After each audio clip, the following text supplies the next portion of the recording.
Samajwadi party के राज्यसभा में सांसद, पूर्व में रहे केंद्रीय मंत्री, कई बार के सांसद, उनके निवास पर हम मेरे साथ समाजवादी पार्टी के राष्ट्रीय उपाध्यक्ष आदरणीय किरणमय नंदा जी भी हैं, पार्टी के जिलाध्यक्ष, महानगर अध्यक्ष और मथुरा के जिलाध्यक्ष, हाथरस के जिलाध्यक्ष और कई महत्वपूर्ण साथी हैं। जिस समय मैंने आने का फैसला लिया था, उस समय मैंने यही कहा था कि हमें कोई प्रदर्शन नहीं करना है, कोई हमें राजनीतिक जिस तरीके का ताकत दिखानी वो हमें नहीं दिखाना है। मुझे अपनी पार्टी के नेता से मिलकर जाना है, उनके घर निवास में परिवार के सदस्यों से मिलने जाना।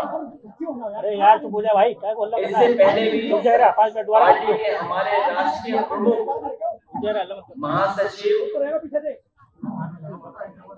दूसरे दिन ही आदरणीय राजू सवर्ण से मिलने आए थे। राष्ट्रीय प्रमुख महासचिव भी पहुंचे थे। जो घटनाक्रम हुआ है, जिस बात को लेकर के यहाँ पर आगरा में तलवारें लहराई गई,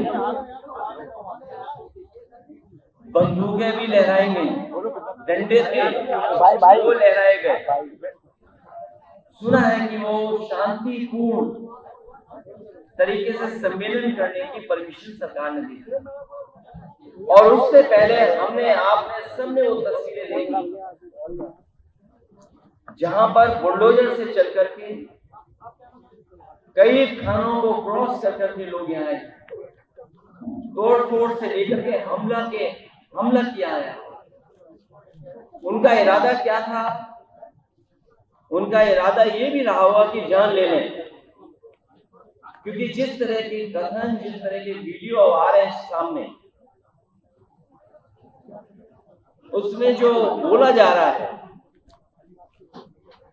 लोकतंत्र में, आजाद देश में इस तरह की भाषा और व्यवहार किसी के साथ नहीं हुआ होगा जिस तरह का हमने अपने व्यवहार और भाषा को देखा है।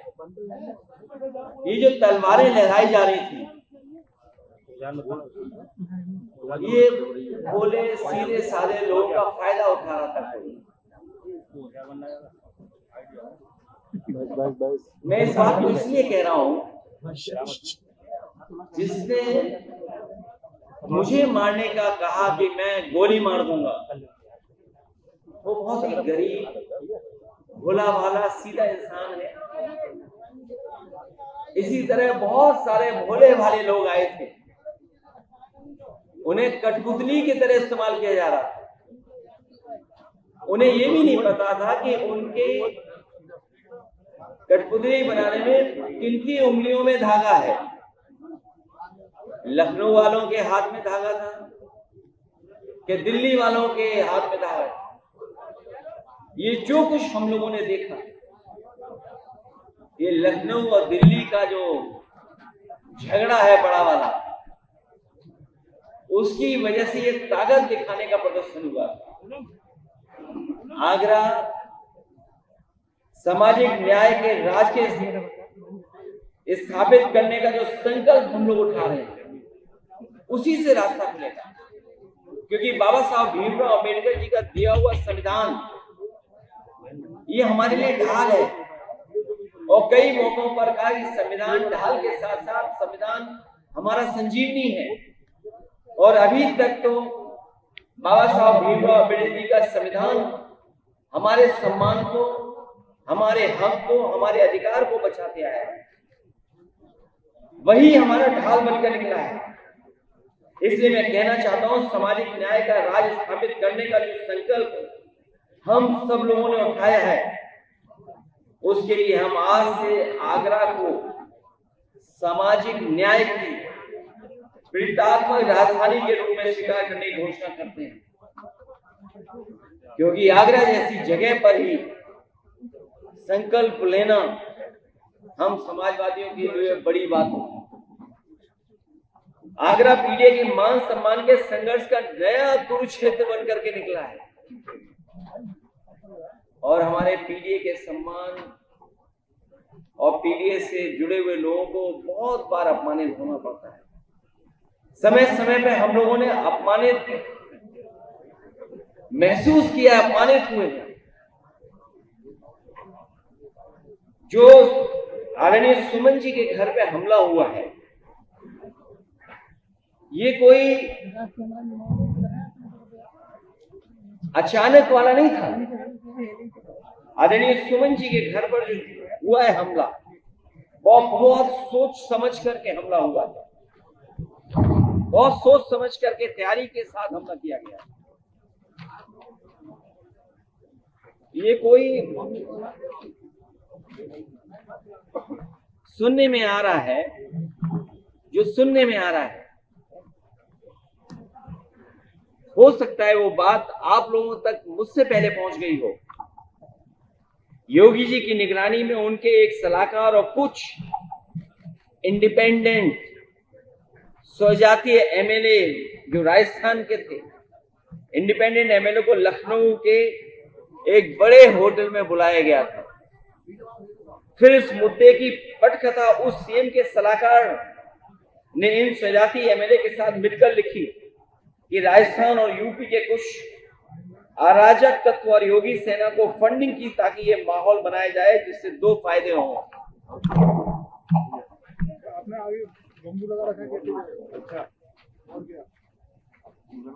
केंद्र की बीजेपी सरकार को ये बताया जाए कि राजपूत योगी के साथ है और योगी की सीएम कुर्सी बनी रहे। यूपी में पीडीए और आगरा में मुख्यतः ज्यादा मुस्लिम निषाद और कुशवाहा समाज में एक डर पैदा किया जाए और खासकर पीडीए समाज में एक डर पैदा किया जाए जिससे ये अपने हक की आवाज उठाना बंद कर दें। इन सब के पीछे सरकार का सपोर्ट और फंडिंग थी। किसने खाने का इंतजाम किया, किसने टेंट का इंतजाम किया, कौन कुर्सी का इंतजाम करा रहा था, कौन हॉस्टल में रुकवा रहा था, कौन होटल में रुकवा रहा था। इस सब के पीछे सरकार का सपोर्ट और फंडिंग है। कई एजेंसियां जो योगी जी की सेना की गाड़ी के काफले नफरत वाले रील्स और असलों की फोटो को वायरल करते हैं। आखिरकार ये वायरल कौन करता है, ये फोटो को, रील्स को? उसके पीछे कौन है, कौन फंडिंग कर रहा है? इन सब के तार कई जिलों से जुड़े हुए हैं जो मुख्यमंत्री जी के स्वजाती लोग हैं।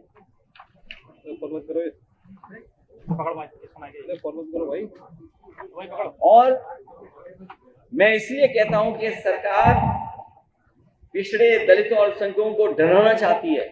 कई मौकों पर हम लोगों ने घटनाओं में देखा है, उनके काम करने के तरीके को देखा है, क्योंकि वो जानते हैं कि पीडीए की ताकत 2027 में सपा को साथ दे रही है। सपा के साथ खड़े हैं पीडीए के लोग, उसे डराए धमकाएं, और वो डराना धमकाना हम लोगों ने देखा था।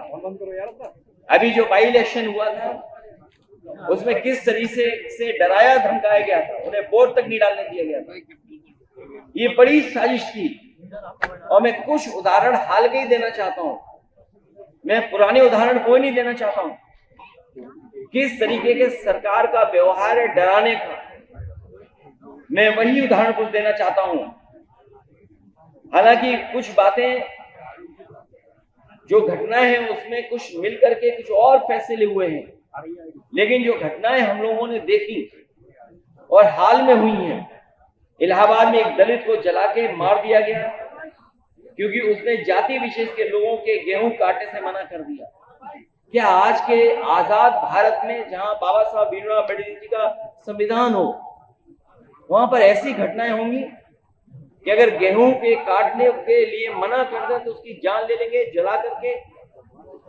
कल आगरा में अभी कुछ दिन पहले और कई दिनों पहले, कई वर्षों पहले भी घटनाएं हुई। उन घटनाओं का मैं जिक्र नहीं करना चाहता हूं, कस्टोडियल डेथ की मैं जिक्र नहीं करना चाहता हूं, लेकिन कुछ दिन पहले आगरा में बारातियों और दूल्हे को घोड़ी से उतार के मारा क्योंकि वो बाबा साहेब अम्बेडकर जी का गाना बजा रहे थे।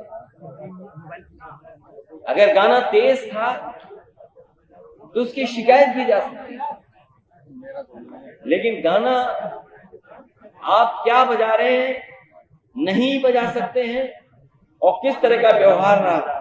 इसी तरह इटावा में निषाद युवक को उसके फेसबुक पोस्ट के लिए मारा और अभी तक कोई कार्रवाई नहीं हुई है।